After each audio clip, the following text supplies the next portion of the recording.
এই নেন ভাই। শোন ভাই, সারাদিন কাজ করে তো আমরা অনেক ক্লান্ত, তো খাবারটা বিসমিল্লাহ বলে খাই। আরে ভাই, আপনি কি পাগল হইছেন? সারাদিন কাজ কাম করে এমনিতে অনেক ক্লান্ত, আবার বিসমিল্লাহ বলে খামু? আপনি আসলেই একটা পাগল।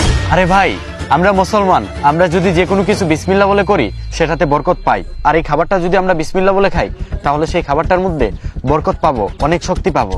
দূর মিয়া, আপনি খালি আছেন বিসমিল্লাহ লয়া। সারাদিন কাজ কাম করে ভাল লাগে না, আর আপনি আছেন আপনার বিসমিল্লাহ লয়া। জান মিয়া, আপনার সাথে আমি খামুই না, পানিও দিব না আপনি। জান। হে আল্লাহ, আপনি আমার ভাইটাকে হেদায়েত দান করেন। বিসমিল্লাহির রহমানির রহিম। ওই আছে আর বিসমিল্লাহ লয়া। যা, তোর বিসমিল্লাহ তুই বয়া থাক, তোর পানিও দিলাম না। দি তুই কেমনে খাস? কর তুই বিসমিল্লাহ। দেখি বিসমিল্লাহ বলুম না কি হয়।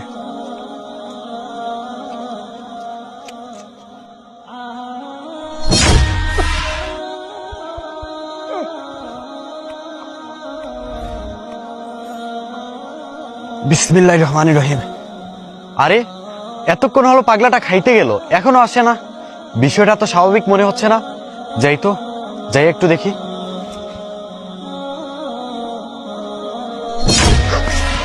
আরে এটা কি হলো ওর? ভাই, আরে ভাই উঠ না।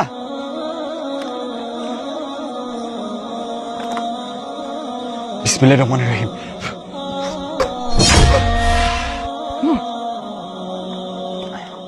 আরে ভাই, কি হয়েছে তোর? তুই এখানে এইভাবে অজ্ঞান হয়ে পড়ে আছিস কেন?